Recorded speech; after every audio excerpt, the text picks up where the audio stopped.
Senior citizens ఆధ్వర్యంలో మహిళా దినోత్సవ వేడుకలు.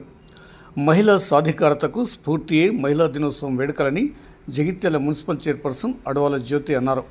గురువారం Telangana all senior citizens association జిల్లా కార్యాలయంలో అంతర్జాతీయ మహిళా దినోత్సవం వేడుకలు ఘనంగా నిర్వహించారు. ఈ సందర్భంగా జిల్లాలో విశిష్ట సేవలు అందించిన మహిళలను, ఉత్తమ కోడళ్లను, ఉత్తమ మహిళా ఉద్యోగులను 36 మందిని మున్సిపల్ చైర్పర్సన్ అడవాల జ్యోతి లక్ష్మణ్ చేతుల మీదుగా పట్టు శాలువతో, అవార్డులతో ఘనంగా సన్మానించారు.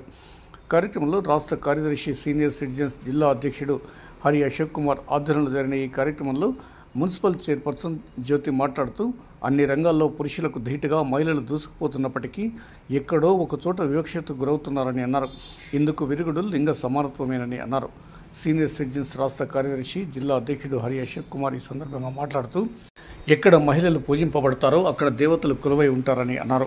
మహిళా చట్టాలపై వివరించారు. ఈ కార్యక్రమంలో మాజీ మున్సిపల్ చైర్మన్ జిఆర్ దేశాయ్తో పాటు సీనియర్ సిటిజన్స్ జిల్లా ఉపాధ్యక్షులు బొల్లం విజయ్, పి హనుమంతరెడ్డి, ఎండి యాకూబ్, కోశాధికారి వెలుమల ప్రకాశ్రావు, ఆర్గనైజింగ్ కార్యదర్శి పి అశోక్రావు, టీబీసీ అధ్యక్షుడు సింగం భాస్కర్, జిల్లా మహిళా అధ్యక్షురాలు కస్తూరి శ్రీమంజరి, కార్యదర్శి గంగం జలజ, సీనియర్ సిటిజన్స్ పట్టణ అధ్యక్షుడు సీనియర్ న్యాయవాది పి సతీష్ రాజ్, వడ్డెర సంఘం రాష్ట్ర అధ్యక్షుడు మొగిలి, వివిధ సంఘాల ప్రతినిధులు రాజగోపాల్చారి, విఠల్, కండ్లే గంగాధర్, దుబ్బేశం, నారాయణ తదితరులు పాల్గొన్నారు.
వారి సమస్యలు ఏమన్నా తెలుసుకున్నాం. ఈ వయోవృద్ధుల చట్టం 2007 అలాగే 2011లో కఠిన చట్టాలు ఉన్నాయి. ఇందులో ఒకవేళ ఆర్టీఓ గారి తీర్పులో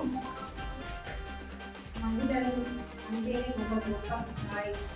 ఎందుకంటే వాళ్ళని దేశంలోనే కాదు ప్రతి ఒక్కరి జీవితంలో ఒక అమ్మ స్థానాన్ని పోషించారు. ఒక భార్య స్థానం, ఒక భర్త భార్య స్థానాన్ని పోషించిన తర్వాత ఆమె ఒక పూజ స్థానం పోషించింది, చెల్లె స్థానం పోషించిన తర్వాత ఆమెకి భారత రాష్ట్రంలోనే అత్యధికుడి జీవితంలో ఆమె గొప్ప స్థానాన్ని పోషించింది. కాబట్టి ఆమెకు ఈ ఒక మహిళా దినోత్సవమే కాకుండా 365 రోజులు ఇది ఆమెది.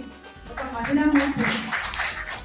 ఇంకా ఒక శక్తిగా, ఒక భూదేవిగా, ఒక మహిళని అన్నారు కానీ ఒక పురుషుని లేదు. కాకపోతే ఏంటంటే ఒక మహిళ ఇంత విజయాన్ని సాధించడానికి దానికి వెనుక కారణం ఒక మగవాడు.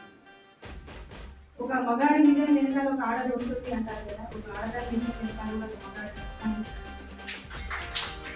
అలాగే ఇంతకుముందు చూసుకుంటే అన్ని రంగాల్లో ఆడవాళ్ళు ఉంటున్నారు, మగవాళ్ళతో సమానంగా పోటీపడతారు. రాజకీయాల్లో కూడా ఇప్పుడు 50% రిజర్వేషన్. ఇక ముందు ఒక మంచి గోల్ పెట్టుకొని ఆడవాళ్ళు ఎడ్యుకేషన్ నుంచి ఒక మంచి గోల్ పెట్టుకొని ఆడపిల్లలు బయటికి వెళ్తే ఖచ్చితంగా సక్సెస్ అవుతారు. ఎలాంటి అంటే ఇప్పుడు ఫోన్స్ వల్ల చాలా మంది డిస్టర్బ్ అవుతున్నారు పిల్లలు. మగ పిల్లలు కూడా ఇప్పుడు తల్లిదండ్రులు మగ పిల్లల్ని కన్నా తల్లిదండ్రులు ఖచ్చితంగా బయటికి వెళ్తే ఎలా ఉండాలి, ఆడపిల్లలతో ఎలా మనం బిహేవ్ చేయాలి అనేది ఖచ్చితంగా పెంచుతూ ఉన్నారు, చెప్పి పెంచాలి. ఎందుకంటే ఈ రోజులలో చాలా దారుణాలు జరుగుతున్నాయి బయటకు ఆడపిల్లలు.